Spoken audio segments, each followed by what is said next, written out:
tothom des d'aquest nou fòrum Episteme. Per cert, volem agrair-vos la fantàstica acollida que hem tingut amb el 100% de les places plenes. Sentim aquells que no han pogut entrar directament, per tant no podran intervenir amb les seves preguntes, però poden seguir l'acte a través del canal de YouTube de la pàgina web de la Fundació, fundacioepisteme.cat. Bé, avui toquem una temàtica que connecta amb l'anterior, el fracàs escolar. Si presentàvem llavors un estudi comparatiu entre 15 països de l'OCDE i algunes de les causes d'aquest fracàs, avui anem a fixar-nos en una de molt concreta, els factors psicobiològics que influeixen en el fracàs escolar. Segurament no us és aliè el fet d'haver sentit tantes vegades que aquells alumnes problemàtics i que comporten fracàs escolar obeeixen a que són mandrosos, no assoleixen els resultats esperats, no paren prou atenció als seus professors, interrompeixen la bona marxa de les classes. En definitiva, allò que coneixem com alumnes disruptius. Tampoc us serà aliè que moltes de les causes que s'atribueixen als pares, als professors, a l'entorn, a l'ús desmesurat de la tecnologia, a les amistats, etc. Bé, aquí i avui ens acostarem a un diagnòstic de la realitat ben diferent. Es tracta d'un estudi realitzat pel Servei de Psiquiatria de la Universitat Vall d'Hebron, el Departament de Psiquiatria de la Universitat Autònoma de Barcelona i pel grup de recerca en psiquiatria, salut mental i addiccions del Vall d'Hebron, Institut de Recerca, en escoles i instituts públics i concertats de Catalunya, de secundària, en un univers aproximat de 12.000 escolars durant els cursos 2011-2020. L'estudi, com sabeu, serà presentat per un dels seus autors, el doctor Miquel Casas. Ell ha estat 20 anys catedràtic de psiquiatria de la Universitat Autònoma de Barcelona, en concret a l'Hospital Universitari Vall d'Hebron, i actualment és director del programa UTAE Recerca sobre rendiment escolar i acadèmic a l'Institut MAIN, Hospital de Sant Joan de Déu de Barcelona, catedràtic de psiquiatria emèrit de la Universitat Autònoma de Barcelona, director científic del PAIM, programa de metges malalts de Col·legi Oficial de Metges de Barcelona, membre del Consell Assessor de Salut Pública del Departament de Salut de la Generalitat i també membre del Consell Assessor de Psiquiatria i Salut Mental del Departament de Salut de la Generalitat. I és també president de la Societat Espanyola de Patologia Dual. Em sembla que no em deixo res. Tot seguit us presentarà les dades d'aquest estudi. Recordar-vos abans que si voleu escriure alguna pregunta durant la presentació, podeu fer per escrit amb una icona que teniu a sota, centrada, suposo que molts ja ho sabeu. I en el moment que se us acudeixi qualsevol pregunta ja la podeu formular. En el bloc posterior de preguntes seran llegides per ordre d'aparició. Moltes gràcies. Endavant, doctor Casas.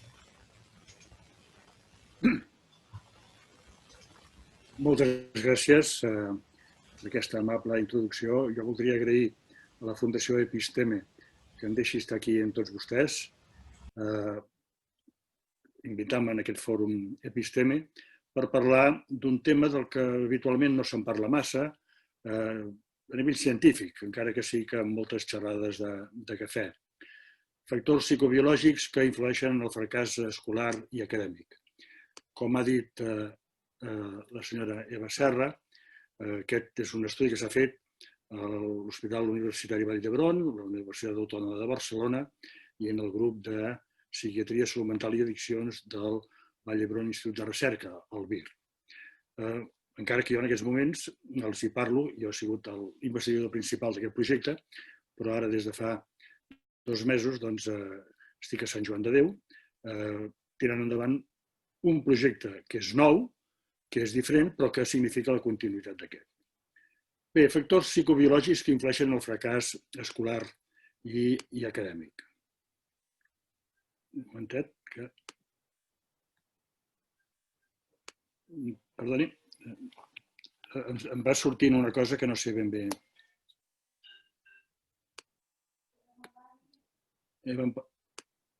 Molt bé. Què entenem per fracàs escolar? Bé, el fracàs escolar es defineix com aquells alumnes que no tenen la possibilitat d'obtenir el grau de l'ESO. A Catalunya tenim un fracàs escolar que va junt amb l'abandonament escolar realment molt alt, segons xifres de la Generalitat. Fracàs escolar entre el 17 i el 20%, abandonament escolar el 19%, varia d'un any a l'altre, però ens movem amb aquestes xifres en els últims anys. Quan ho comparem, com sempre fem, amb un país en què ens emmirallem sempre, que és Finlàndia, veiem que les xifres realment són molt diferents, són realment dramàtiques. I això comporta un problema important pel nostre país, no? Perquè si pensem que el fracàs escolar està entre el 17 i el 20%, això vol dir que hi ha molts alumnes que tindran dificultats al llarg de tota la seva vida per no haver pogut assolir una educació adequada i convenient. Quan parlem de fracàs escolar, abans hem de parlar de baix rendiment escolar, naturalment. És el baix rendiment escolar el que donarà fracàs escolar i el que donarà al final alteracions de conducta, perquè van molt lligades. El baix rendiment escolar, al final, si és molt greu, acostuma a donar fracàs escolar o bé es contamina amb alteracions de conducta. Per tant, parlem primer una miqueta del que és el baix rendiment escolar. Un baix rendiment escolar, naturalment, pot ser produït per una problemàtica orgànica, que és el primer que hem de pensar sempre, que hi hagi algun tipus de malaltia que interfereixi amb el rendiment d'aquest escolar. Això, naturalment, avui en dia pràcticament està descartat a les nostres escoles perquè els recursos pediàtrics catalans són molt i molt bons i és molt difícil trobar un nen amb una problemàtica orgànica no detectada a la que li podem dir el seu rendiment escolar és baix perquè té una problemàtica orgànica no detectada. A menys que tingui una patologia que apareixi en un moment determinat, la nostra pediatria és molt forta i, per tant, no ens hem de preocupar més d'aquest punt. Després, el baix rendiment escolar, com deia abans la senyora Serra, s'atribueix a una problemàtica escolar. Els mestres estan cremats, les escoles no són bones, els nostres currículums no són bons, tant de bo estiguéssim a Finlàndia. Bé, veurem després que no pensem això, almenys els resultats del nostre estudi no ens diuen això. Després s'hi atribueix una problemàtica familiar, moltes vegades, són les famílies monoparentals, les famílies divorciades, les famílies que no tenen els seus fills, les famílies immigrants, les famílies. Bé. O bé una problemàtica sociocultural, són les capes socials més desfavorides, els barris marginals, etc. I bé, no podem negar que tots aquests factors influeixen directament en el rendiment escolar.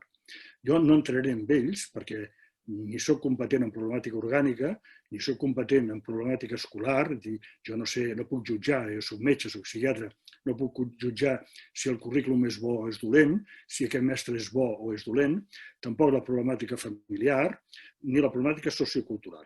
Jo el que em referiré en aquest fòrum és a la problemàtica neuropsicològica, que creiem que és una problemàtica que està molt descuidada en el nostre país. Per tant, parlaré exclusivament de problemàtica neuropsicològica. Si vostès després em pregunten en relació a les altres problemàtiques, amb molt de gust contestaré. Però jo intentaré circumscriure'm a la problemàtica neuropsicològica. I quan diem problemàtica neuropsicològica, què volem dir?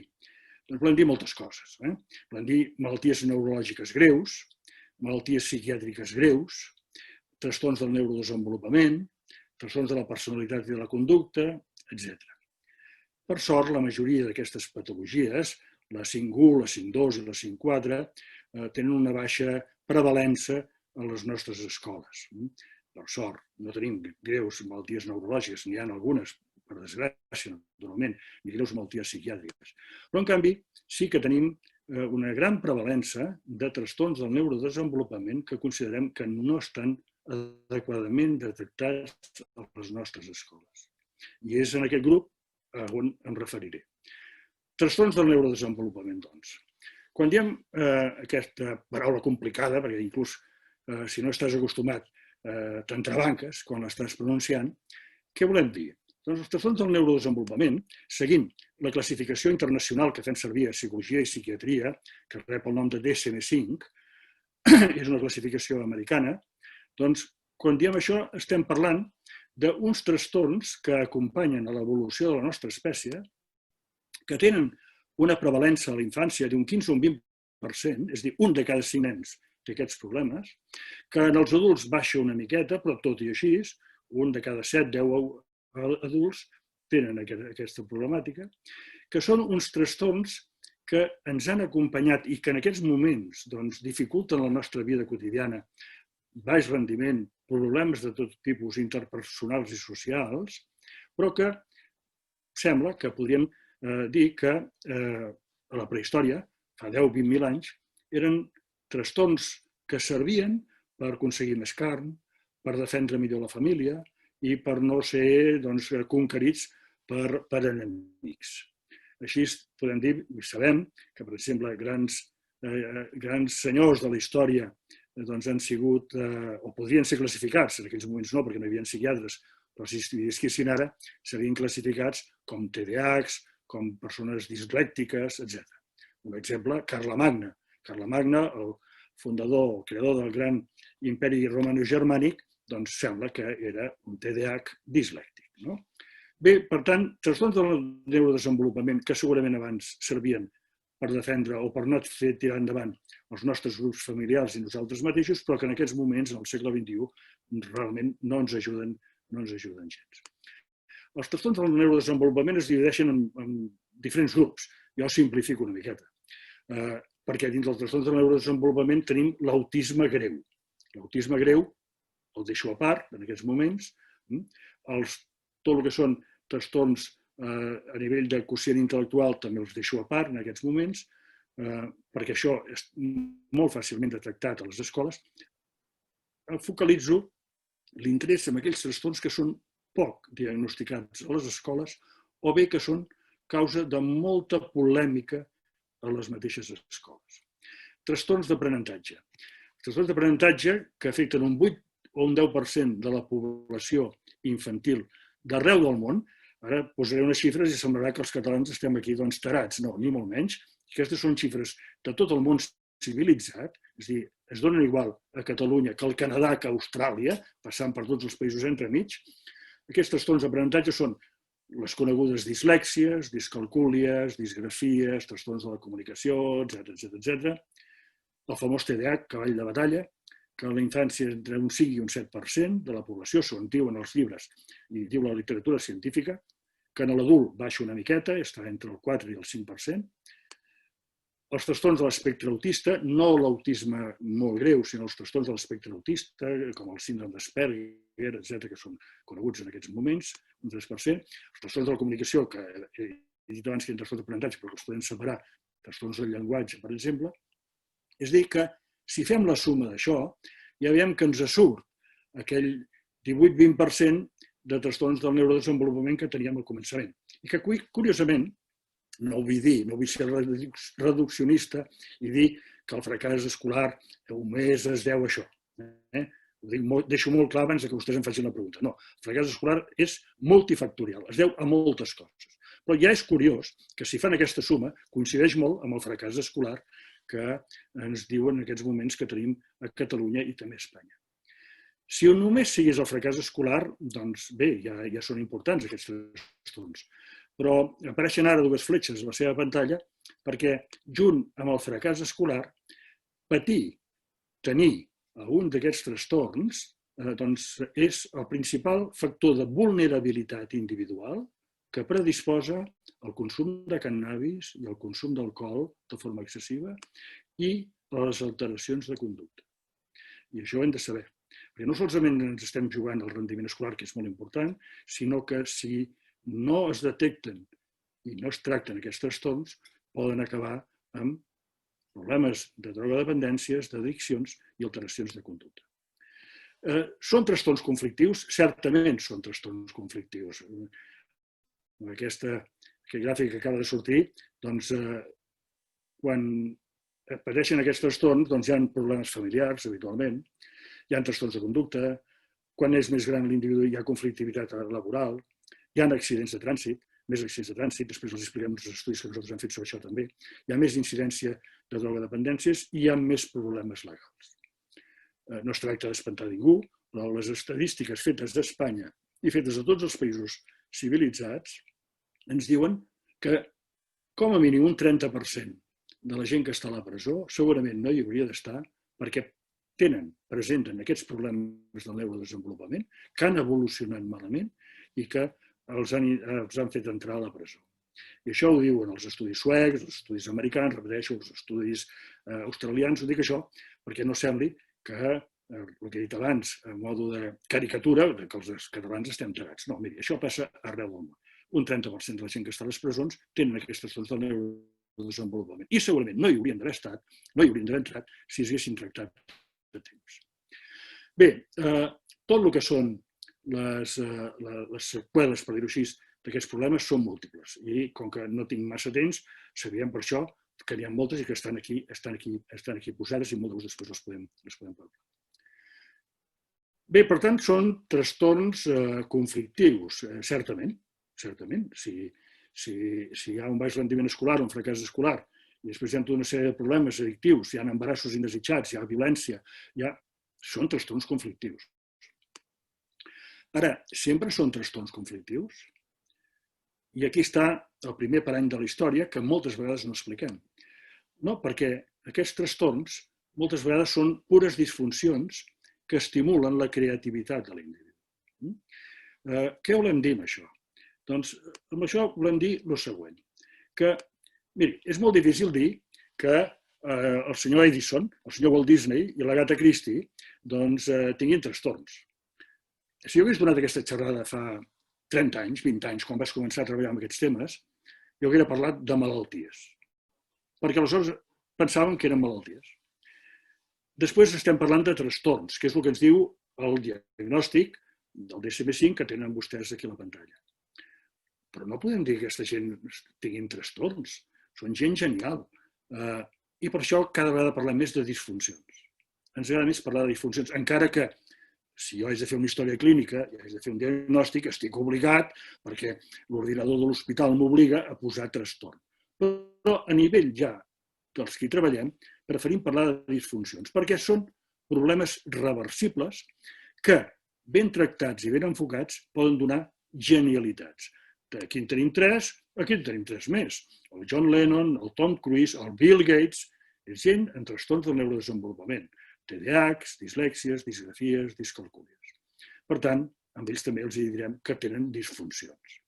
Parlaré jo, doncs, a partir d'ara, de disfuncions i deixaré el trastorn. Deixar molt clar que no és que m'inventi una cosa. El DSM-5 diu trastorn, però parlarem de disfuncions, que és molt més apropiat. Són aquestes disfuncions, que ja hem dit que afecten a la infància, els recordo un 15 o un 20%, i que al ser disfuncions fan que ben corregides sigui gent molt brillant i que jo als meus alumnes a la facultat sempre els dic, escolteu-me, tenir un TDAH avui en dia, si no es diagnostica, no es tracta, pot generar problemes. Però tenir un TDAH ben tractat i ben enfocat, segurament aquest individu serà un gran emprenedor i serà molt més ric, posat així en termes econòmics, que no pas els altres funcionaris que no som emprenedors ni podem tirar endavant. És gent que pot tenir una gran capacitat creativa. Bé, si posem aquests trastorns, aquestes disfuncions, perdonin ja, del neurodesenvolupament al llarg de la vida, hem de saber que no desapareixen als 18 anys, com a vegades sembla.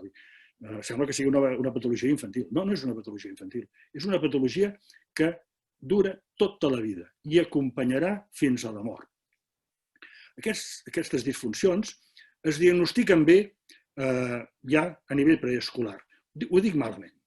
Perdonin. Es detecten a nivell preescolar. Els pares ja noten que les coses potser no acaben d'anar fines. Els mestres de primària, dels jardins d'infància, de les guarderies, ja veuen que les coses no acaben d'anar bé. Però des d'un punt de vista psicològic-psiquiàtric no tenim bons instruments diagnòstics i, per tant, no podem fer un diagnòstic. Podem sospitar que tindrà aquests problemes. Haurem d'esperar que el nen maduri per saber si els té o no els té. A primària sí que ja podem fer diagnòstics i els podem fer quan observem nanos, nens, nenes, que tenen un baix rendiment escolar, que tenen dificultats adaptatives o que tenen conductes disruptives. Certament que pot ser perquè els ha nascut un germanet i estan gelosos. Certament que pot ser perquè els pares s'han separat o perquè ha passat algun esdeveniment familiar greu, certament. I, per tant, s'ha d'examinar tot. Però no hem de buscar sempre factors familiars i socioculturals per escabolint-se de mirar si tenen, a més, altres problemes, i aquests altres problemes poden ser trastorns del neurodesenvolupament, que ja hem dit que són dislèxies, discalcúlies, disgrafies, TDAH, trastorns de la comunicació, trastorns de la parla, etc. Bé, és aquí a primària on s'han de fer els diagnòstics i s'han de començar els tractaments. Perquè si no fem els diagnòstics i no comencem els tractaments aquí, la patologia aquesta passa a secundària i passarà a l'adult. Però és que si deixem que aquesta patologia passi a secundària, si no fem el tractament entre els 6 i els 12 anys, resulta que a secundària les coses ja se'ns compliquen. I se'ns compliquen perquè aquest baix rendiment passarà a fracàs perquè no li donaran l'ESO, abandonament escolar, hi haurà consums de cannabis, hi haurà embarassos indesitjats, hi haurà més accidents de trànsit, més agressivitat, més violència. No, home, no exageri. No, miri, és que jo no exagero. Jo dic el que diuen els articles científics i els llibres que parlen científicament. I aquí és un punt que ens hem de posar, científicament. Les coses acientífiques, en aquest cas, no entren aquí. Està molt ben establert que qui té trastorns del neurodesenvolupament i sobretot TDAH té molts més accidents de trànsit, el doble o el triple d'accidents de trànsit que la gent que no els té. Les coses són com són. I així es podríem anar seguint. D'aquí també és on tenim molt de temps encara per fer diagnòstics i tractaments, però si ja se'ns allunya aquest noi que ja és un adolescent i ens deixa la secundària i no li donen l'ESO, les coses se'ns compliquen perquè entra l'edat adulta i a l'edat adulta la majoria de les vegades la psiquiatria i la psicologia d'adults no reconeix que hi hagi trastorns del neurodesenvolupament i canvia el diagnòstic.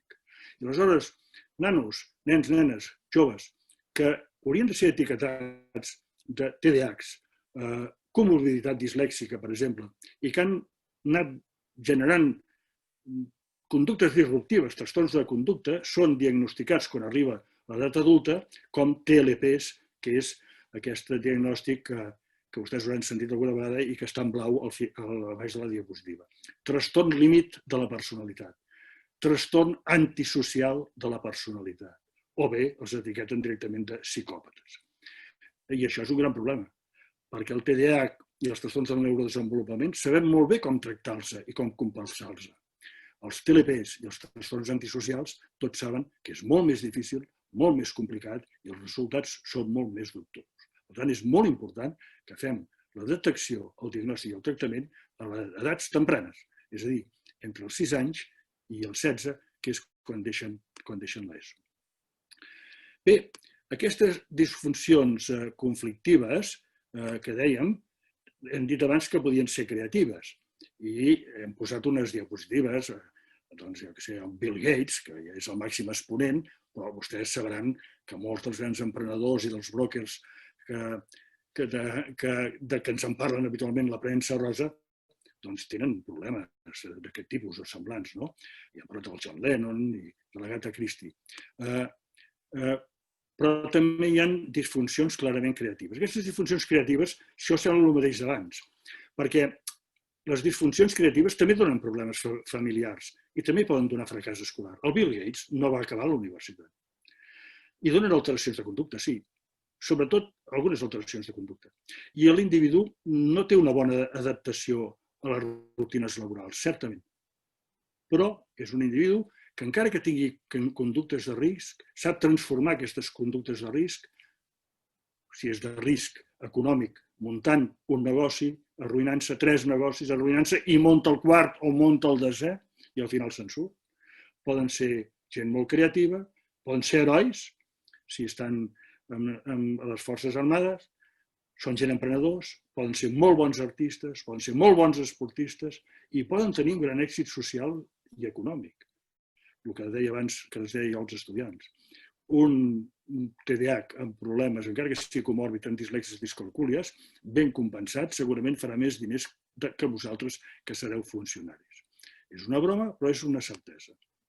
I miri, per exemple, no vull tornar a posar anglosaxons per aquí, els hi poso el doctor Luis Rojas Marcos, que potser vostès han sentit a parlar. Aquest és un psiquiatre andalús, parent d'un polític.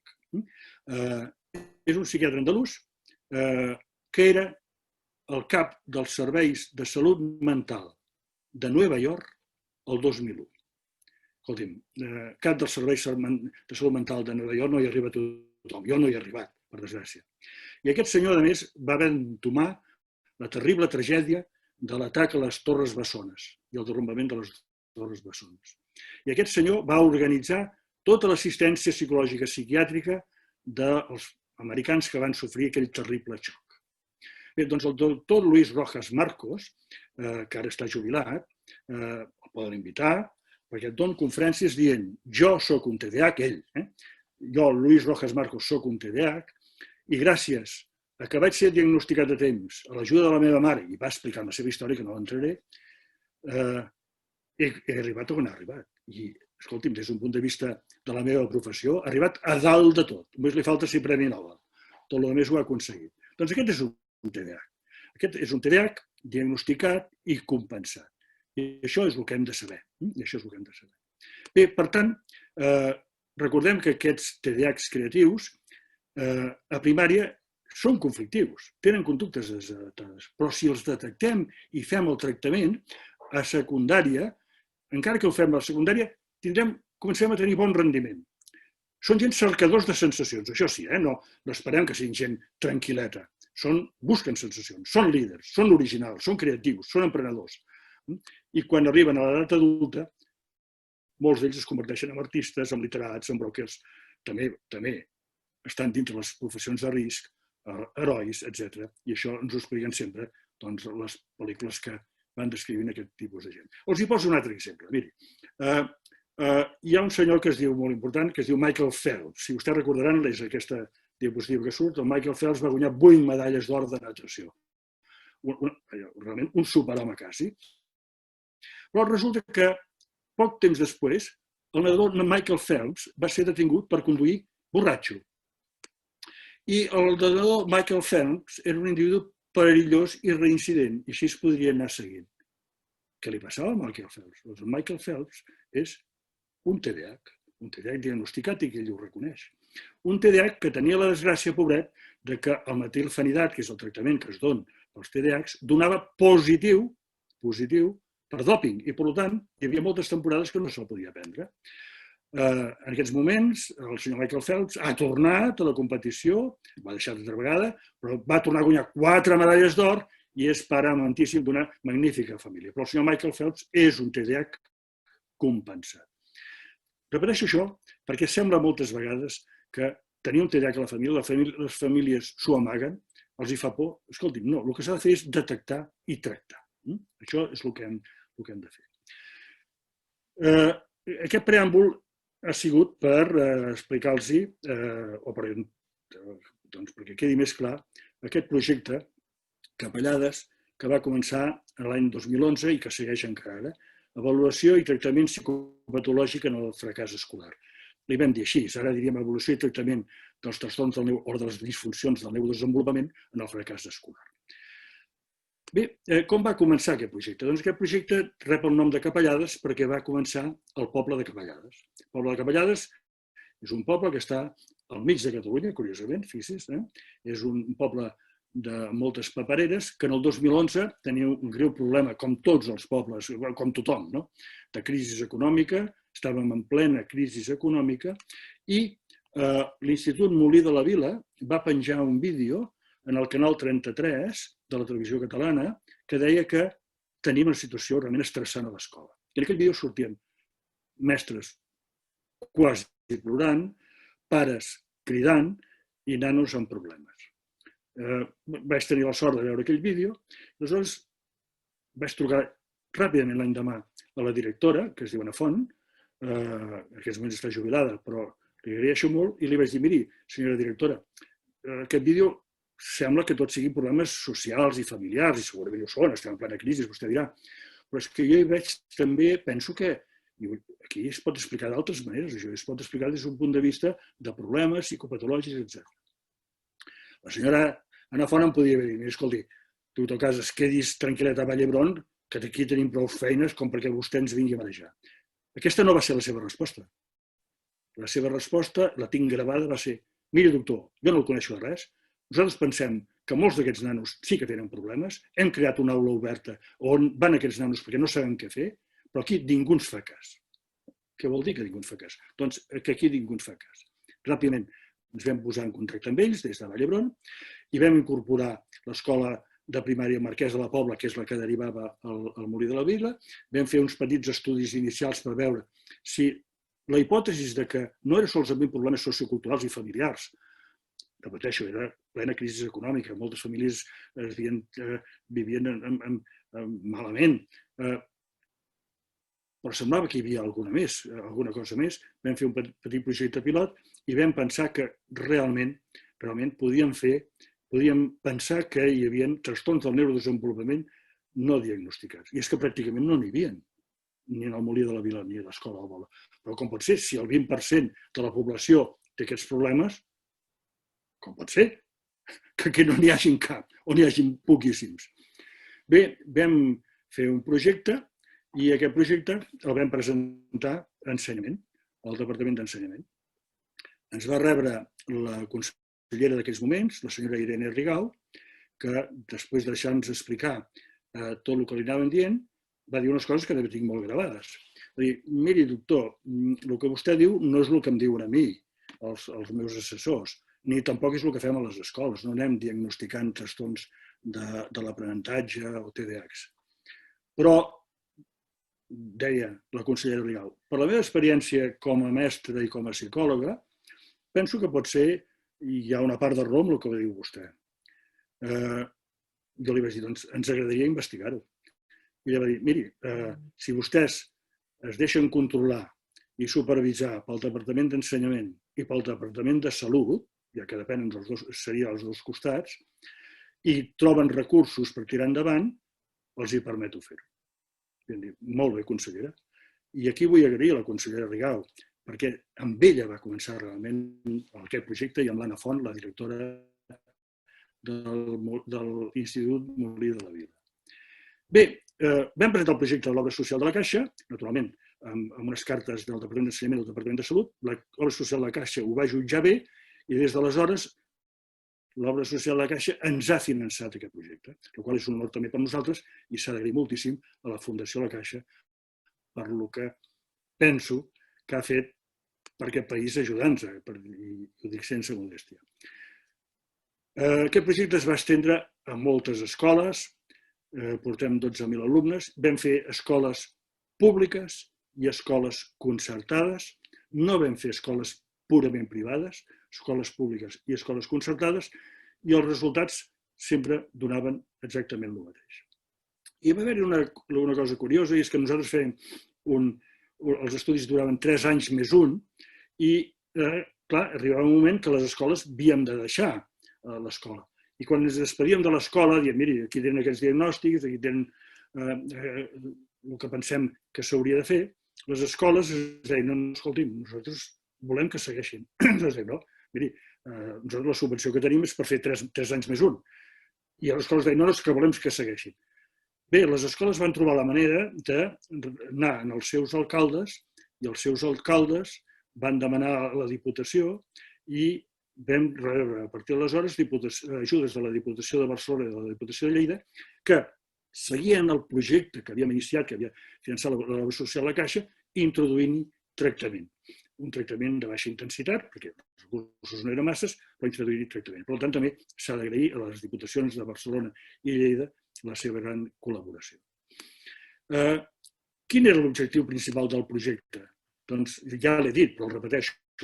Detecció, diagnòstic i tractament dels factors lligats als trastorns del neurodesenvolupament, diríem disfuncions del neurodesenvolupament, però vull ser ortodoxa amb el DSM-5, que determinen un baix rendiment escolar. Propiciant aquests trastorns del neurodesenvolupament que propicien el fracàs acadèmic, que afavoreixen l'abandonament i que contribueixen al desenvolupament d'alteracions conductuals a l'adolescència. Aquest és l'objectiu principal. I d'una manera il·lusa vam pensar que si ho dèiem, la gent vindria a Vall d'Hebron a veure com es feia. No, la gent no venia a Vall d'Hebron de cap manera. La gent no aconseguíem que vingués a Vall d'Hebron. I, per tant, vam decidir canviar l'estratègia i, a partir del 2012, tots aquests estudis s'han desenvolupat en els centres docents i dins l'horari escolar, sabent-ho al Departament d'Ensenyament. Nosaltres tenim un procediment que parlem amb els directors de l'escola. Si el director de l'escola creu que això... El procediment és diferent. Primer, el Departament d'Ensenyament ens diu a quina escola hem d'anar. No les triem nosaltres. Ens ha dit fins ara a quina escola hem d'anar. Nosaltres anem a l'escola, parlem amb el director de l'escola, li expliquem, si ell diu que sí, parlem amb el claustre, amb el cap d'estudis i amb el claustre, si el claustre diu que sí, parlem amb els pares, i si tots tres diuen que sí, es comença el projecte. Però tot es fa a dintre de l'escola i tot es fa amb horari escolar. I això és molt important, perquè canvia totalment. Si esperem que la gent vingui als grans hospitals o als centres de salut, no ho tenim malament, perquè veurem després que alguns nanos, els nens i nenes, sí que clarament estan diagnosticats, perquè les seves entremaliadures i el seu baix rendiment és molt evident que el nano no està bé, que el nen de la nena no està bé, però molts altres no estan diagnosticats perquè la seva afectació no és lo suficientment greu com perquè sigui evident el que els hi passa, però ells pateixen molt i tenen molt baix rendiment escolar. Bé, passem ja als resultats, perquè si no, no ens quedaria temps. Quins són els resultats que hem trobat en aquest estudi fet en totes aquestes escoles? Repeteixo, les hem fet des de Pedralbes a 9 barris, per tant pensem que estan representats la majoria. No hem fet a les privades, certament. Pot ser la capa social més rica no està posada. Però els altres creiem que la mostra és molt representativa. I quins són els resultats? Miri, primer punt. Els hi presentarem 8. Són molts els resultats, però els hi poso 8 punts. Primer, el que ja sabíem, el que diuen els llibres. El que passa a Austràlia, Nova Zelanda, a Finlàndia, Suècia i Canadà, passant per tots els altres països, que entre un 15 i un 22% dels alumnes tenen trastorns psicopatològics i de l'aprenentatge. Xifres similars a la resta de països. Ho dic cada vegada, perquè cada vegada que presento alguna cosa, diu, què vol dir, que estem malament aquí? No, escolti, aquí no estem malament, estem igual que a Suècia. Escolti, no. És l'evolució de l'espècie. Però hi són. Aleshores, clar, si no els trobem, o si anem a escoles que no hi són, alguna cosa passa. Segona conclusió. Atès que han participat diverses escoles de tot el territori català, es pot considerar que la presència d'aquesta psicopatologia, perquè al final és psicopatologia, es distribueix de manera uniforme en tots els estrats socials. I és cert. Ho tenen igual els rics que els pobres, els blancs que els negres, els d'una religió que una altra. És a dir, és l'evolució de la nostra espècie. Punt número 3. Els escolars que tenen aquests trastorns mostren un rendiment acadèmic inferior a tots els seus companys de classe, independentment del tipus d'escola que estudin. Diu, va, no vagis a comparar ara escoles de Pedralbes amb escoles d'un altre barri. Això és trampa. No. Totes les escoles entre elles, però a més cada escola dintre del seu grup. I tots els nanos que tenen trastorns del neurodesenvolupament, dintre la seva escola, sigui la que sigui, pública o concertada d'aquest barri o de l'altre, sempre estan a sota de la classe. I això és important de saber. Una altra conclusió. Si tens un trastorn psicopatològic o un trastorn de l'aprenentatge, és a dir, del neurodesenvolupament, els nanos tenen molta dificultat per assolir competències bàsiques, les competències bàsiques del Departament d'Ensenyament. Molta dificultat. Aleshores diran, bueno, i aquí on posa la família? Doncs aquí entra molt bé la família. La família no entra en la psicopatologia, igual rics que pobres, però sí que si la família se'n cuida molt i la família té recursos i pot posar moltes més coses, poden ajudar aquests nanos. però arriba un moment que potser ja no els poden ajudar. Arriba un moment en què si no es diagnostica i no es tracta, la família ja es veu impotent per arribar. I aquests nanos pot ser que fracassaran a l'ESO, o pot ser en el batxillerat, o pot ser la formació professional, o com les últimes estadístiques de la Generalitat que ens deien el gran nombre d'abandonaments d'estudiants universitaris quan arriben al segon curs. Un gran desastre pel nostre país. El gran abandonament, no escolar, abandonament universitari que tenim. Bé, perquè s'han anat podent tirar endavant amb l'ajuda forta de pares o d'escoles potents, però com que el trastorn hi és, al final no aconsegueixen tirar endavant. Més resultats. Aquests ja són dramàtics. Miren, de veritat que és així. Hem trobat escoles públiques amb 0 diagnòstics. Mira, això no pot ser. Escolta, això no pot ser. Això és una mala praxis professional. I així s'ha de dir. No dels mestres, ni dels professors, ni dels directors de les escoles. Ells ja ho detecten.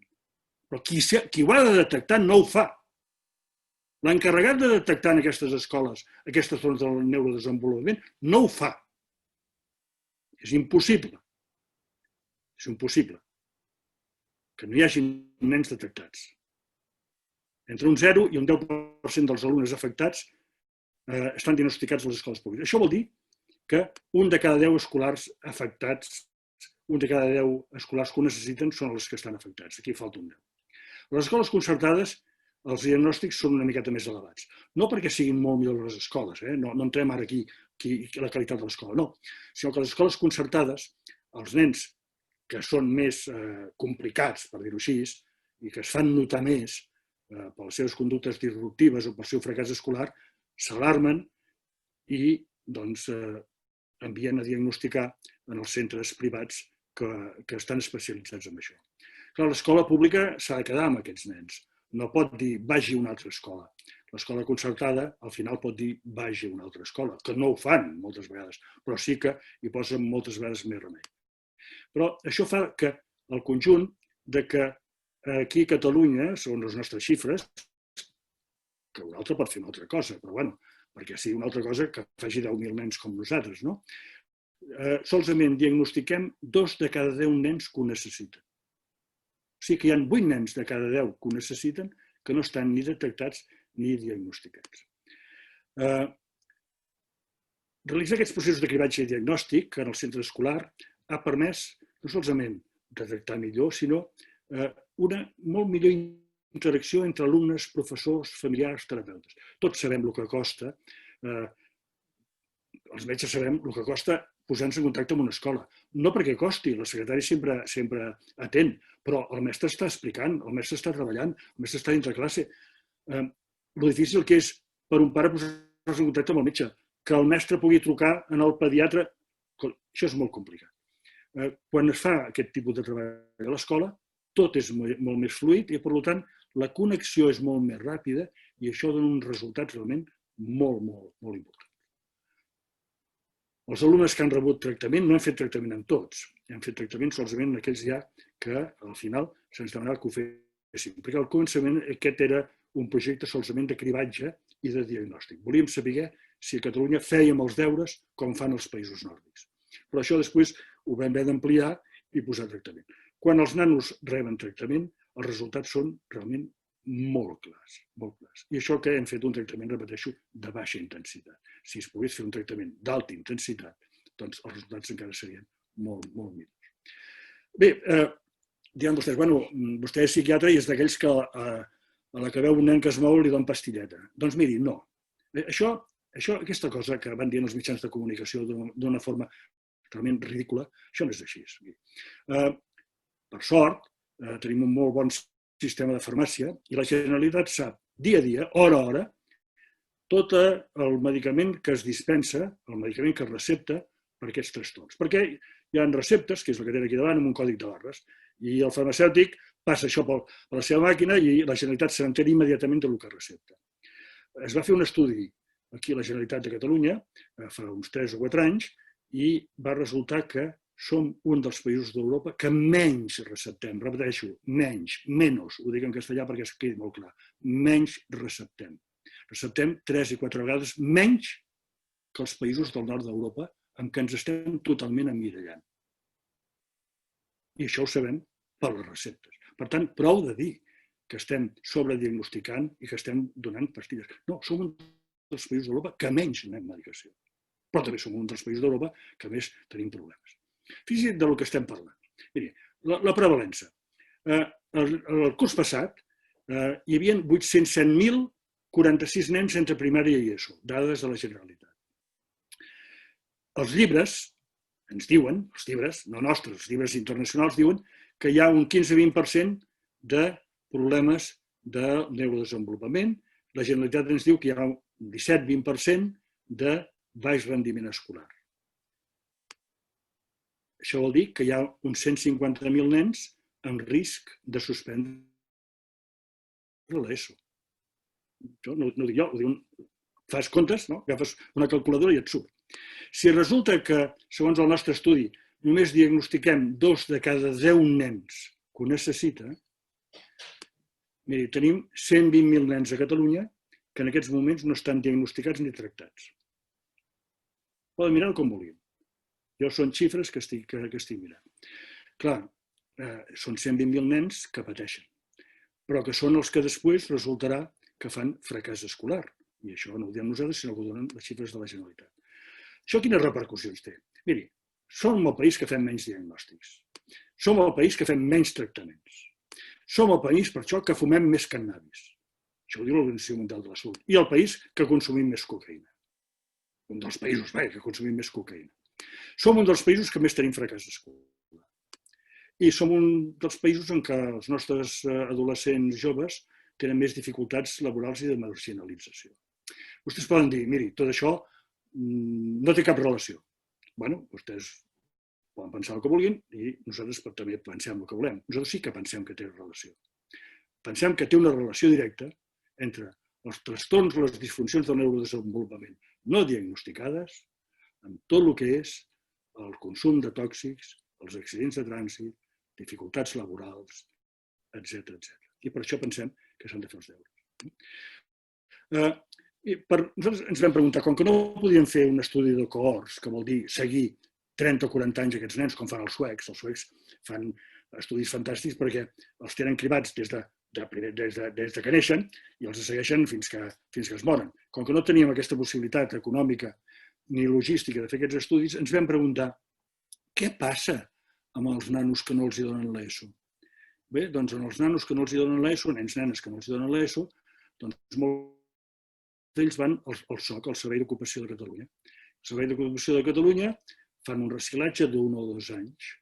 Vam fer un estudi amb el Servei d'Ocupació de Catalunya que després veurem que ens va finançar també la Caixa i vam trobar uns resultats. Els resultats eren que quasi el 70% dels nanos que estan en el SOC tenen problemes del neurodesenvolupament. És a dir, aquell 20% que tenim a l'escola primària, com que s'ha anat triant, s'ha acumulat amb un 60, 70 o 80% en el SOC. Després vam dir, i més grans, què passa? I vam dir, com que es descriu que la gent que té aquests problemes tenen més problemes de trànsit, anem-ho a mirar. Vam parlar amb el RAC i vam fer un estudi sobre 1.000 conductors que els havien retirat el carnet de conduir per punts. I, a més, un altre grup que tenien mesures penals alternatives. I vam acabar amb 107 conductors que estaven a la presó, no per atracar bancs, sinó per delictes de trànsit. Els resultats eren que els conductors que els havien retirat el carnet de conduir tenien 5 vegades més TDA que la població general. Els que estaven a mesures penals alternatives, 7 vegades més. I els que estaven a la presó, quasi el 75-80% de la gent que estava a la presó, per delictes de tràfic, tenien problemes del neurodesenvolupament i de psicopatologia. I al final vam dir, bueno, i els que estan ja a la presó.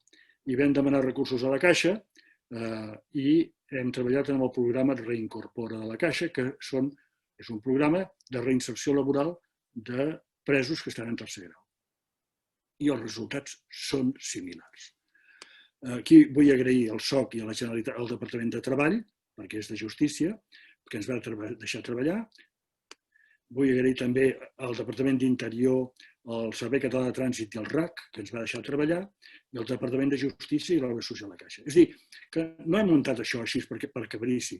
Sempre s'ha col·laborat amb els departaments corresponents i aquests departaments corresponents, com deia la consellera Rigau, són els que han anat supervisant tot el que han anat fent.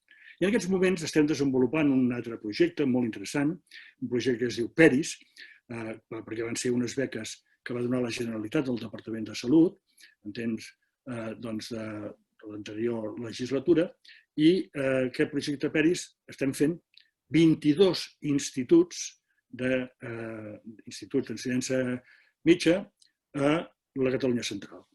Manresa, Vic, Centelles, Manlleu i també Capellades, que ja ha tornat a entrar. Amb la col·laboració total dels seus ajuntaments. I aquí haig d'agrair als ajuntaments d'aquestes poblacions. Vull agrair a l'Ajuntament de Vic, amb la seva alcaldessa, Anna R, tots els ajuntaments, no vull tirar endavant. I també haig d'agrair al Departament d'Educació en aquests moments, perquè es va presentar aquest projecte en el conseller Bargalló, que també es va mostrar sorprès dels resultats que anaven tinguent, però va dir, si vostès tenen recursos, tirin endavant. I hem seguit endavant. No els vull explicar aquest projecte perquè és motiu d'un altre tema. Resumint i concloent ja. Tal com els he dit al començament, si jo demano a la població general, no sé a vostès que m'estan escoltant, però a la població general, jo els demano que m'ordenin de 1 a 5 quins són els factors que fan que hi hagi baix rendiment escolar i que propicin el fracàs escolar, el més segur és que el primer digui, home, que estigui malalt el nen o la nena, segur, problemàtica orgànica. Però ja em dic que això la pediatria ens ho solventa en la majoria dels casos. I després diran, és que les escoles no són bones. I després diran, és que potser els pares s'han separat, o s'han divorciat, o són famílies monoparentals, o si és que viuen en barris marginals, o és que... Doncs miri, nosaltres canviaríem aquesta ordenació. Nosaltres pensem que després de la problemàtica orgànica, que segur que és la primera, la problemàtica neuropsicològica no la posem al punt 5, sinó que la passem al punt 2. La passem al punt 2. Les nostres escoles són bones. Hem quedat admirats. Nosaltres ni som pedagogs, ni som mestres, ni som professors, per tant, dins de la nostra ignorància, hem quedat admirats de la qualitat de les escoles públiques i de la qualitat de les escoles concertades. És injust que els culpem amb ells del que està passant. Potser tenen la culpa també, naturalment, de moltes coses. Però, si abans no fem els deures de descartar els trastorns neuropsicològics, no els podem culpar amb ells. Ni podem culpar les famílies que s'han separat, pobrets, que prou problema tenen amb els seus divorcis. O la gent que ha de treballar sol per mantenir la família. És molt fàcil dir això. Els mestres són culpables, les famílies són culpables, el barri és el culpable. Escolti, fem primer els deures a nivell de la problemàtica neuropsicològica, mirem realment si que anem té dislèxies, discalcúlies, disgrafies, TDAHs, trastorns de la comunicació, que és el 20%, que és un de cada 5 nens.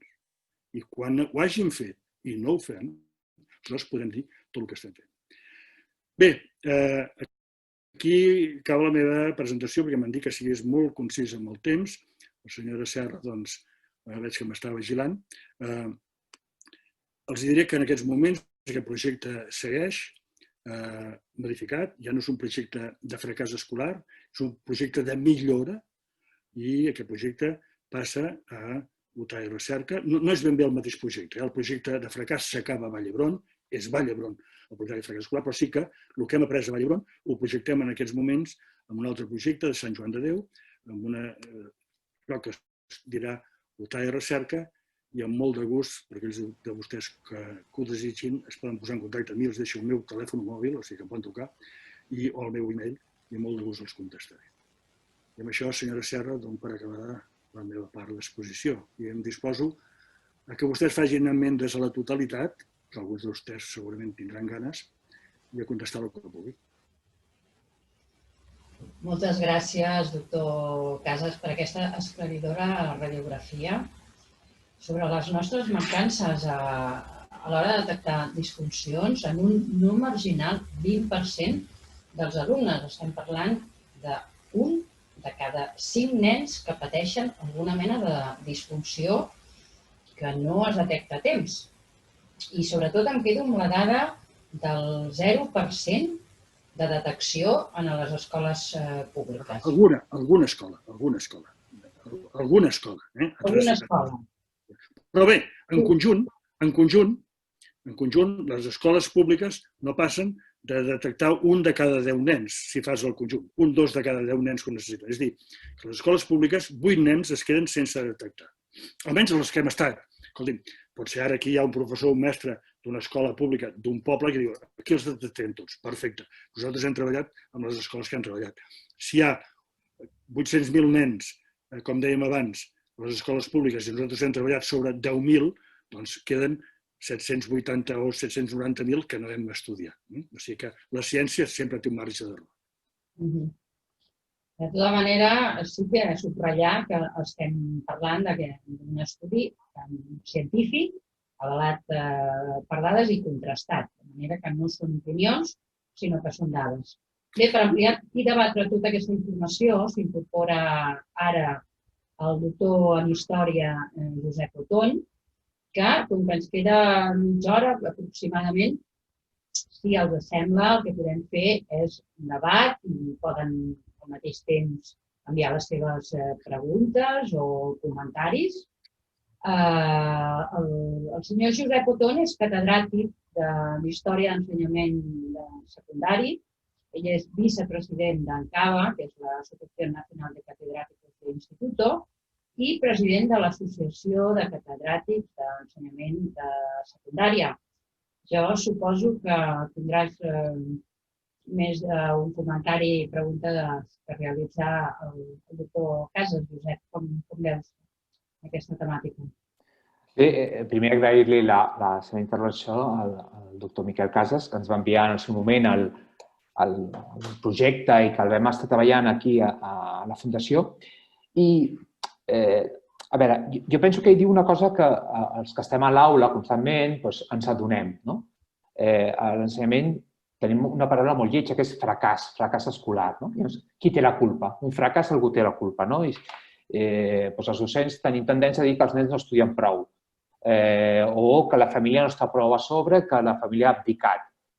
D'altra banda, rebem les queixes de que potser no ens preparem prou les classes, no tenim prou formació, no tenim tècniques prou avançades, donem la culpa als centres a la Generalitat que no aporta recursos, la Generalitat al govern central que no tal, el Ministeri actual dona culpa al Ministeri anterior, sempre donem la culpa.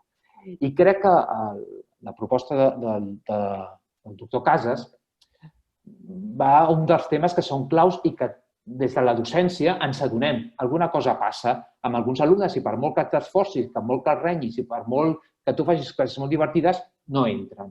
Jo recordo un cas d'una persona molt propera a mi, de fa molts anys, que li anaven malament les notes. I a casa la van renyar i van dir has d'estudiar, que si no el futur i tal. I la senyoreta, en aquell moment, la mestra, parlant amb la mare, li va dir li han portat a l'oculista.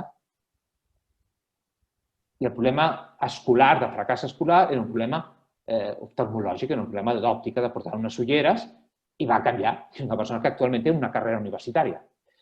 A mi em dóna esperança aquest estudi que ens ha presentat el doctor Casas perquè potser a vegades ens discutim molt sobre, ara que tenim una nova llei educativa o com hem de fer les classes, potser una part, si això que ens diu el doctor és veritat, doncs tenim una esperança. I jo li volia preguntar, perquè si això és veritat, què vol dir? Que els altres països del nostre entorn, els altres països europeus, realment fan aquest cribatge i fan un tractament i per això tenen menys fracàs escolar?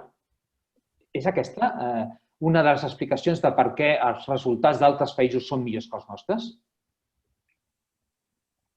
Bé, jo li hauria de dir, gràcies per la pregunta, és la pregunta clau. No hi ha dades contrastades perquè la majoria dels països nòrdics, que és on ens emmirallem a partir d'Holanda cap amunt, fan de rutina les exploracions aquestes a la infància. Què és el que en aquests moments s'està demanant des de la Societat Catalana de Pediatria i també des d'alguns grups de psicòlegs i psiquiatres que estem treballant junts, de que no que s'emplenin les escoles de psicòlegs i psiquiatres, no, sinó que a nivell de la pediatria, mentre es fan les exploracions del nen sa, mentre el pediatre i l'infermera fa les exploracions del nen sa i la mira des dels ulls, la boqueta, les ulleres, com deia vostè, o si té peus plans, li passi també tota una sèrie de cribatge, que és molt simple, que pot durar un quart d'hora, 20 minuts, per veure si té algun trastorn d'aquestes disfuncions del neurodesenvolupament. I que els pediatres facin cas a les mares i els pares. Perquè moltes vegades tenim la sensació, per el que hem vist a les escoles, que hi ha una incomunicació total entre la família, el pediatre, l'EAP, el CESMIG, els mestres, professors. I a vegades sembla un joc dels disbarats, això. Sabeu que jugant quan eren petitets? No sé qui m'escolta, però si tenen 50 anys, recordin el joc dels disbarats, que un començava dient una cosa i acabava, i quan arribava l'altra ja s'havia perdut tot. No tenim una bona comunicació. És molt difícil parlar amb el pediatre no mira això, no està obligat. Tenim un altre problema que no he dit, i és que la cartera de serveis de la Seguretat Social nostra té molt poca capacitat d'atenció dels trastorns del neurodesenvolupament. És a dir, no té pràcticament cartera de serveis. Si vostès venen a Vall d'Hebron perquè m'han sentit a mi i diuen, escolti'm, doncs tenim un nen amb dislèxia. I els diré, no, miri, aquí no els puc oferir aquest servei. És a dir, hi ha CDIAPs, per nens molt, molt greus sí que hi ha assistència, però del que estem parlant, no estem parlant de nens molt, molt greus. Els nens molt, molt greus ja han estat diagnosticats. Estem parlant de nens que no estan diagnosticats, que he dit abans, nens que sofreixen una tortura terrible, perquè imagini's vostè el que és sentir des dels 6 anys fins als 16, per què no estudies, per què no ets igual que el teu germà, i mira el teu cosí, però com és possible, t'has de canviar d'escola, m'han cridat els tutors, però per què et baralles? Això cada dia, caps de setmana inclosos, totes les vacances, durant 10 anys. Això és una tortura terrible. Quan aquest nano, aquesta nena, no entén què li passa. Perquè si ho pogués entendre, però ell no sap el que li passa. Sap que és impulsiu, que reacciona malament, que realment no aprèn, que es despista, que als 5 minuts d'estar a classe veu passar una mosca i persegueix la mosca, i la mestra diu, tu per què no escoltes? Posa't a darrere, no em destrossis la classe.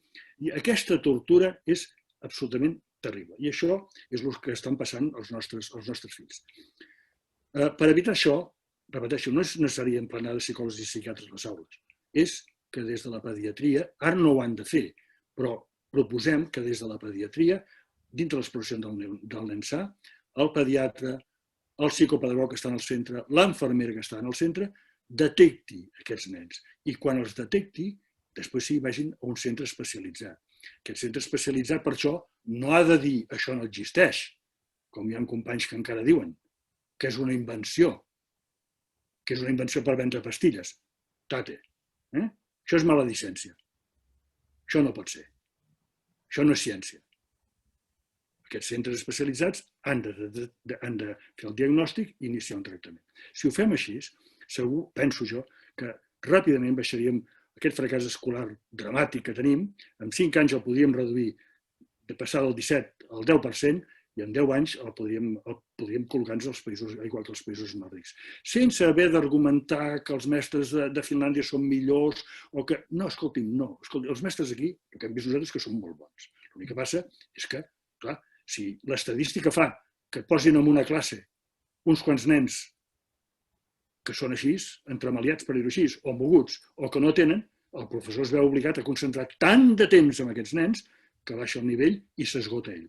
Si un any no li toquen aquests nens, perquè, repeteixo, l'estadística és capritxosa, i a la seva aula de 25 només en té un que està malament, o que té aquests problemes, o no en té cap, el professor és admirable.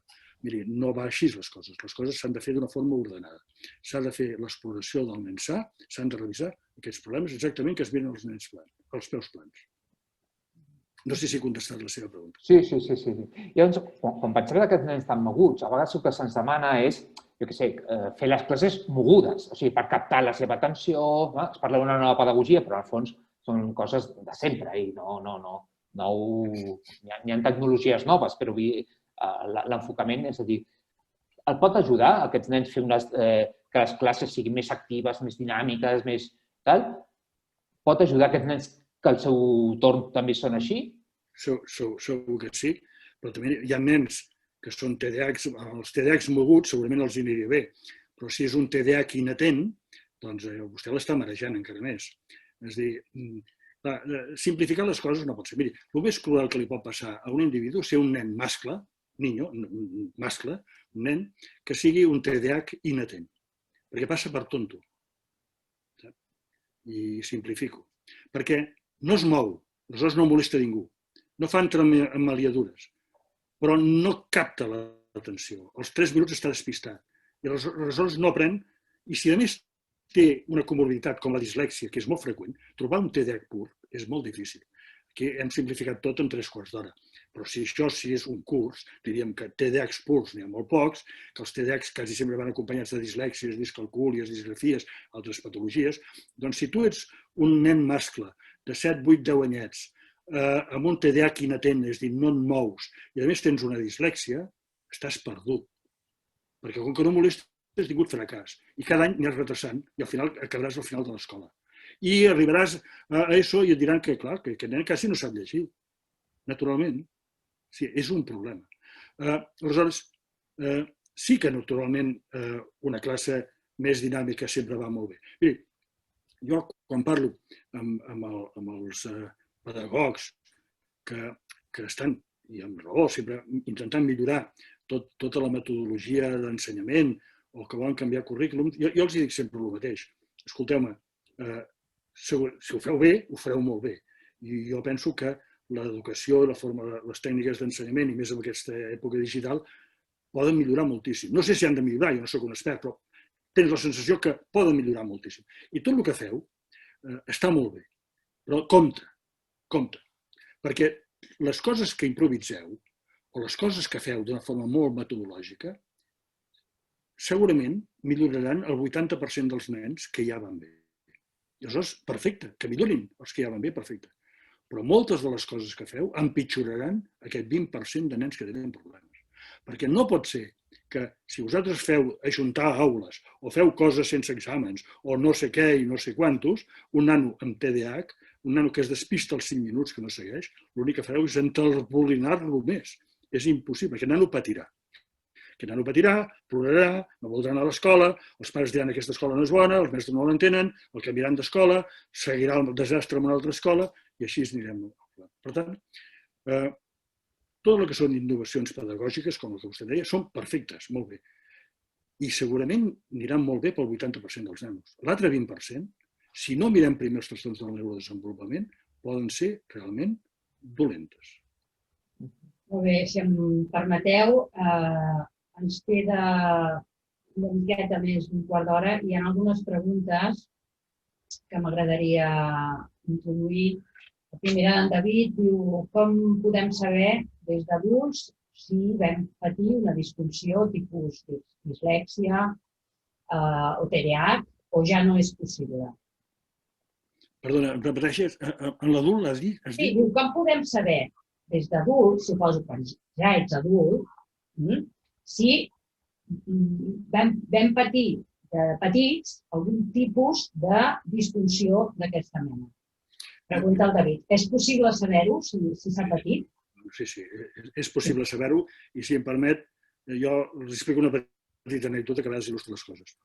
Jo no soc un psiquiatre infantil, per tant, que ningú pensi que jo puc tractar el seu fill, jo soc un psiquiatre d'adults. Però ens vam començar a interessar en tot el que és el TDAH en l'adult fa uns 20 anys, quan no es parlava d'això, molt poca gent parlava d'això. Per unes diverses circumstàncies curioses i divertides, ens vam començar a interessar per aquests trastorns en l'adult. Repeteixo, que ningú en parlava encara. I ens vam començar a interessar perquè sempre que es donava alguna xerrada sobre TDAH infantil, sempre veies que es quedava algun pare, així com mig que sortia i no sortia, i quan ja ningú el veia s'acostava i deia, escolti'm, doctor, això que li passa al meu fill, és que la meva filla és que a mi també em passava. Escolti, i el meu germà o el meu avi o el meu tio també li passava. Això pot ser genètic? Bé, és una patologia, són unes patologies que comencen a la infància i acaben a la vellesa, i es pot fer el diagnòstic en aquests moments a qualsevol edat de la vida. Tenim instruments, per menys de 6 anyets no tenim bons instruments diagnòstics. Però per adults, sí. Van al servei de psiquiatria d'adults de qualsevol hospital i els hi faran un diagnòstic. I també un tractament. Naturalment que els tractaments són molt millors i molt més efectius si ho fas a primària o a secundària. No són els mateixos resultats si tens 50 anys, però es poden tenir molts beneficis d'un bon tractament. Molt bé, l'Alícia pregunta quin seria el primer pas si es detecta algun cas en postobligatori. Bé, jo crec que el mateix. Si es detecta algun cas, el que s'ha de fer és posar-se en mans d'especialistes que reconeixin el problema, que l'acceptin. És a dir, que hi ha companys que diuen que això no és veritat, ja ho he dit abans, i que ens diuen que som uns pastilleros. Miri, repeteixo el que he dit abans, som el país que menys receptem. I que això no existeix, doncs és anar contra la ciència. Plantejaments científics no poden ser en el segle XXI. Aleshores, partint de la base que tots els països civilitzats diuen que hi ha aquest 20% i aquest 20% no es tracta i arriba a l'ensenyança postobligatòria, el primer que s'ha de fer és fer un bon diagnòstic i iniciar un tractament. El cervell no s'acaba d'estructurar fins als 24-25 anys. Això de que als 18 anys ja ets major d'edat i que ja ets un adult no és veritat. L'adolescència comença als 13-14 anys i acaba als 24-25. En tot aquest període el cervell és molt plàstic i es pot treballar molt bé. I després també. Però si una persona ha fracassat en els estudis obligatoris i després en el postobligatori no s'acaba d'en sortir, el millor és fer un diagnòstic i un tractament. I els resultats acostumen a ser espectaculars. I una doble pregunta de David, en aquest cas David Colell. Diu, i davant la manca de diagnòstics, quina responsabilitat tenen els equips EAP? I diu, per completar l'anterior, què n'opina de l'escola inclusiva per afrontar aquests problemes? Són preguntes complicades, veritat? Miri, els EAPs tenen una funció, aquesta funció no depèn del Departament de Salut, depèn del Departament d'Ensenyament, i ells tenen uns encàrrecs. Aquests encàrrecs els poden fer bé o malament, no puc entrar a jutjar. Fer-los bé vol dir que recullin el que diuen les famílies i el que diuen els mestres i professors. I ells no tenen l'encàrrec de fer diagnòstics, per tant no podem culpar l'EAP de coses que no està dintre del seu encàrrec. Però ells sí que si veuen que hi ha aquests problemes i els professors insisteixen, els haurien de passar al CESMIG. I el CESMIG hauria de ser el que fes el diagnòstic. I així això hauria d'anar. Si es fa a tot arreu bé o malament, no puc jutjar-ho. Nosaltres hem treballat amb alguns EAPs i amb alguns CESMIG. El que els haig de dir és que amb les escoles que hem treballat, quan hem treballat junt amb els psicopedagogs de l'escola i amb els EAPs i amb el CESMIG, tot conjuntament, com passa a Manresa i a Vic, per exemple, o Manlleu i a Centelles, les coses van de meravella. És a dir, que la conjunció és realment molt bona. Certament es necessiten sempre més recursos. Els EAPs estan mancats de recursos, van poques vegades a l'escola i s'ocupen dels nens més greus. Et falten recursos a tots nivells. Però jo penso que si la gent accepta que hi ha que per comptes d'anar dient que diagnostiquem massa, accepta que estem infradiagnosticats, perquè això és el que surt dels números, doncs les coses anirien molt millor. La segona pregunta que m'ha fet era, el primer era dels IAPs, la segona... Sí, que què n'opina de l'escola inclusiva per afrontar aquests problemes?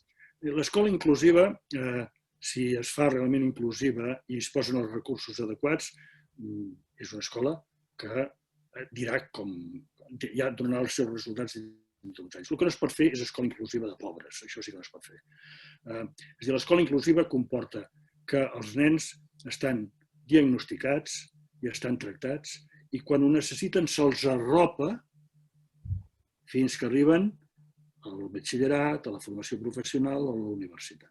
I això és el que fan a Finlàndia. El que no pots fer és posar tots els nens junts a dintre una escola i deixar el mestre desvalgut davant d'aquests nens sense aquest arropament que per fora va tenen endavant. I això és el que fan els països nòrdics. Els països nòrdics fan diagnòstics precoços i després acompanyen aquest nen tot el seu viatge.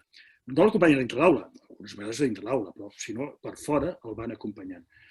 Si vostè em pregunta si l'escola inclusiva és deixar el mestre amb 25-30 nens i que passi el que Déu vulgui, doncs això no anirà bé. Si l'escola inclusiva es fa com s'ha de fer, anirà bé. Molt bé, m'agradaria, perquè tenim poc temps, anem a introduir 3 participacions. Si us sembla, també, Josep, amb el debat es poden debatre aquestes temàtiques. La primera ve de l'Alícia, que diu, més que una pregunta, és una reflexió, que l'adolescent és un pacient esquerp a teràpia i a fàrmacs, i que hi ha molt de patiment. De manera que aquesta seria una primera qüestió, què passa amb la medicació, entenent que l'adolescent no està gaire pel tema. I ens diuen també la Pilar, diu, jo tinc una filla amb dislèxia i TEA lleu del funcionament, diagnosticada gràcies als seus pares, després de passar moltes calamitats a l'escola, i després de dir-nos tots els professionals una vegada i una altra que no passava res. Sisplau, caldria posar una atenció especial a les dificultats en les nenes. Estan valorades segons criteris dels nens i són molt diferents. I per aquesta raó, moltes vegades no estan diagnosticades. I una tercera reflexió de l'Elisabet, que diu, el professional no pot alterar la conducta de certs infants, adolescents, no, és una pregunta, perdó. Diu, el professional no pot alterar la conducta de certs infants, adolescents, per un augment de prejudicis i per un excés de pràctica de diagnosi. De manera que us deixo sobre la taula aquestes 3 qüestions, que no donarà temps d'abordar més, segurament pel temps que tenim. La primera no recordo ara. La primera. Ja la contestaré jo. L'adolescent. Diguem-ne, l'adolescent és esquerp davant de la medicació, és a dir, com tractar, suposo, farmacològicament, amb un nano que d'entrada pot sentir una mena de rebuig a medicar-se, no? Sí, el fet de l'adolescent esquerp, el rebuig a la medicalització, sí, però jo crec que el que s'ha plantejat al llarg del debat i de l'exposició del doctor Casas és la detecció quan són petits. Perquè el problema que tenim després de l'adolescència són conseqüències del que ha passat a primària, quan són prou petits. Clar, si quan són prou petits no es detecta tot això, no aprenen a llegir i escriure i arriben a una classe que no l'entenen, no entenen el que llegeixen i tal, la reacció és de rebel·lia. Llavors, hi ha aquesta imatge de l'adolescent rebel, però també és una imatge de l'adolescent rebel perquè l'estàs ficant en un món que no entén i es rebel·la en un món que no entén. I si a sobre l'estigmatitzes dient no, que tu tens un problema, doncs clar, és un tema gairebé de dignitat. Jo penso que la idea aquesta de dir no, fem un cribatge, veiem què passa quan són petits, als 6 anys, i llavors si agafen el ritme d'anar aprenent el que han d'aprendre, quan estan a l'adolescència no tenen aquest rebuig. No se senten fora de lloc, crec jo. Totalment d'acord, però a més jo voldria, amb la cosa específica de la medicació. A veure, a ningú li agrada prendre medicació, i els metges som els primers que no ens agrada prendre medicació i si la prenem malament i ens automediquem. Per tant, a ningú li agrada prendre medicació. Però si intentes posar medicació per un TDAH que un adolescent, tenim els mateixos problemes moltes vegades que en tots aquells trastorns psiquiàtrics que cursen amb una hiperactivitat. És a dir, l'adolescent TDAH ha estat rebutjat, i sobretot si és dislèctic o té una altra patologia, ha estat rebutjat a l'escola. Li han dit que no aprèn. L'han comparat amb els seus cosins, amb els seus germans, l'han hagut de canviar d'escola. Un desastre.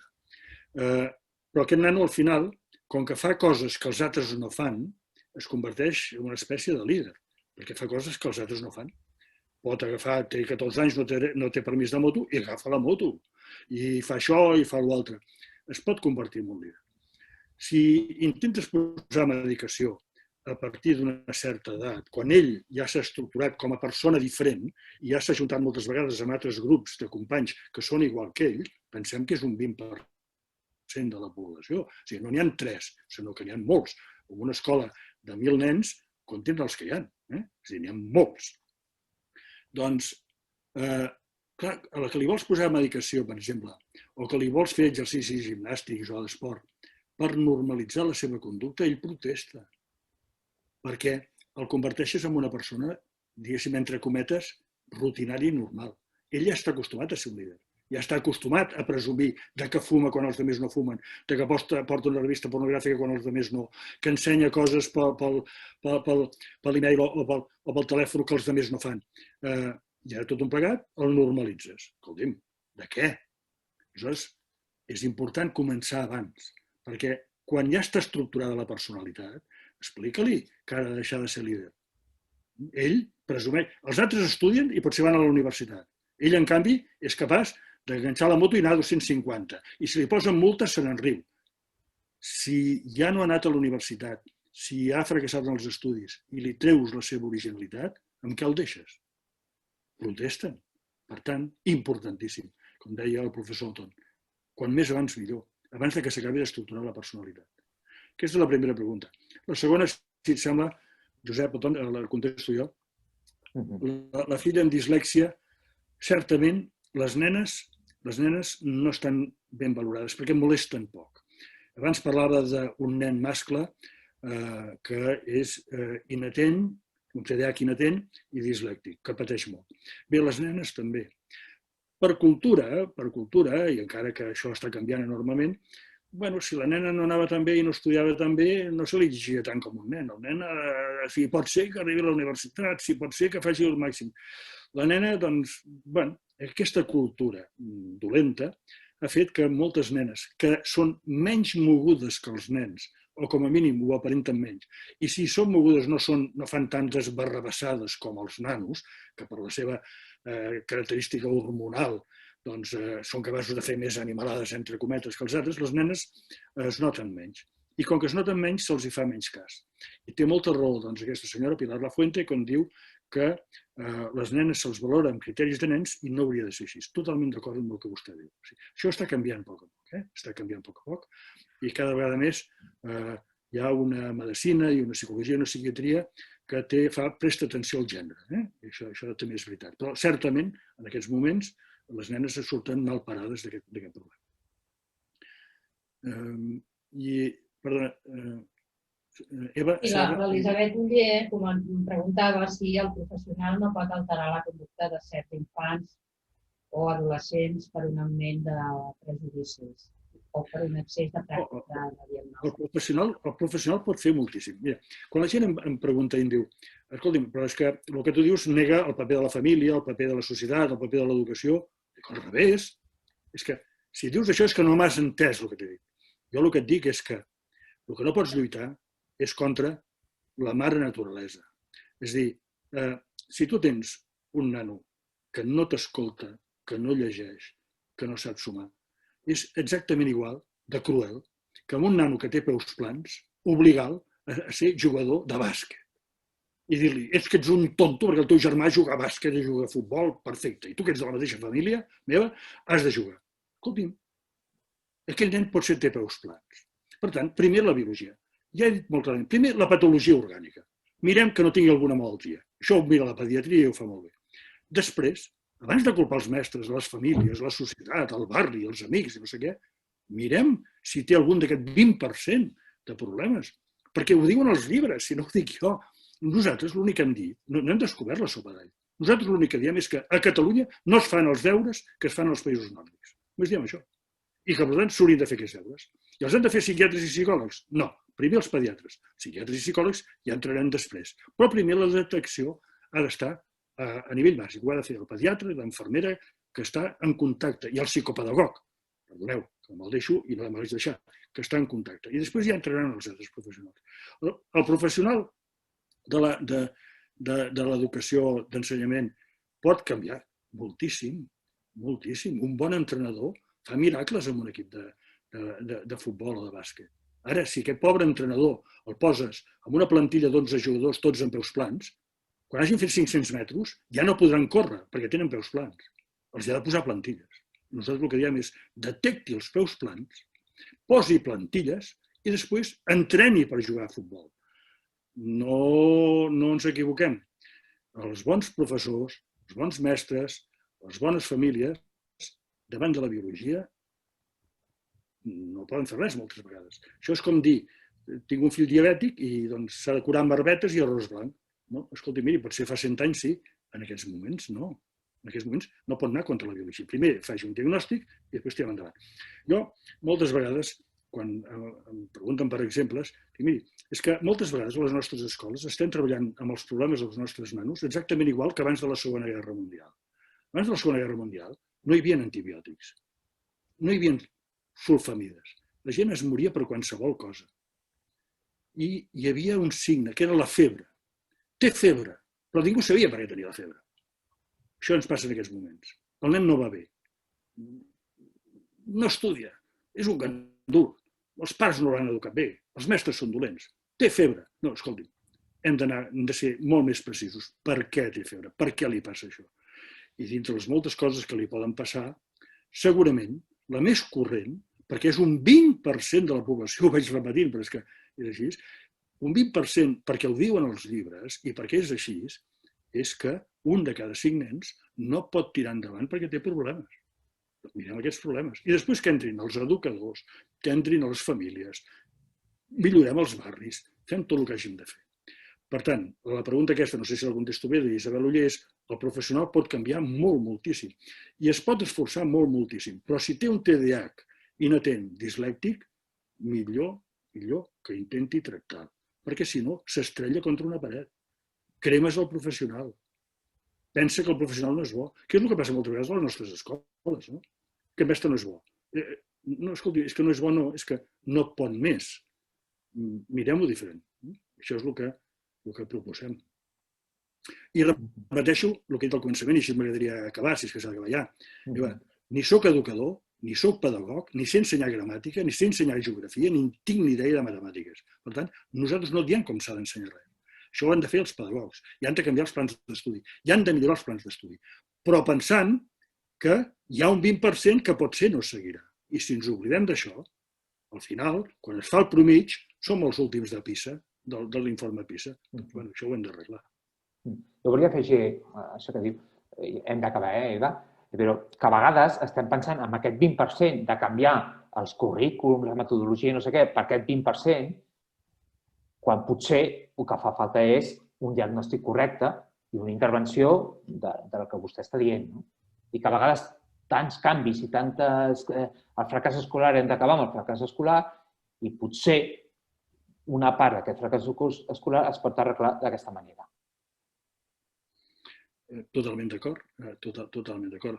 Els currículums s'han de millorar i els mètodes d'estudi s'han de millorar, i més en l'època digital. Hi haurà un canvi terrible. I segur que els alumnes, el 80%, tiraran endavant i amb il·lusió i els mestres estaran feliços i els alumnes també. I no ho dic caricaturitzaments, no, perquè és molt agradable ensenyar. Jo vaig estar molts anys a la universitat. Però, esclar, si tots aquests avenços els vas fent amb nanos que no tenen capacitat d'atenció o no saben llegir perquè tenen una dislèxia o tenen una discalcúlia o tenen una disgrafia, un trastorn de la comunicació, no ens enganyem, que no avançaran, estaran més tristos i ploraran més. I per això, perdoneu, passa que moltes vegades es diagnostiquen trastorns ansiosos i depressius als 14-15 anys. És que el nen està ansiós i depressiu, se'ls fa un fals diagnòstic. No, el nen està amargat, perquè des dels 6 anys, cada dia, repeteixo, caps de setmana i vacances, se li diu que no estudia, que és un gandul, i ell no sap què li passa. L'únic que sap és que no pot tirar endavant. Molt bé, moltes gràcies. Hem arribat, de fet ens hem passat 5 minutets, que estic convençuda que a ningú li importa per res. Sí, això sí, si han quedat preguntes, donat que el doctor Casas els ha donat fins i tot el seu mòbil, sinó també poden enviar les seves preguntes a través del web de la Fundació, a info@fundacioepisteme.cat, o les seves valoracions, de manera que en els propers dies es puguin respondre. Aquests debats tan apassionats, a vegades passa això, no? Que es fan curts i que veig que el doctor Casas vol afegir alguna qüestió. Vull tancar amb una petita gracieta, però que és important. Els he deixat el meu telèfon i el correu per si l'utilitzin. Però, mirin, jo ja els dic, jo no tinc consulta privada, és a dir, que no puc atendre, és a dir, que no pensin ningú que ho he fet amb interès comercial. Jo no tinc consulta privada. És una brometa, però és veritat. És a dir, no ho he fet per propaganda. He fet per si algú de vostès considera que el puc ajudar. Moltes gràcies. Doncs queda dit. Agrair al doctor Casas i al doctor Josep Oton la seva participació i tant de bo les entitats, els organismes competents prenguin nota, com a mínim, de les dades per veure si val la pena o no atendre aquest 20%, que considero que no només afecta aquest 20%, sinó que és un tema que afecta a tota la col·lectivitat.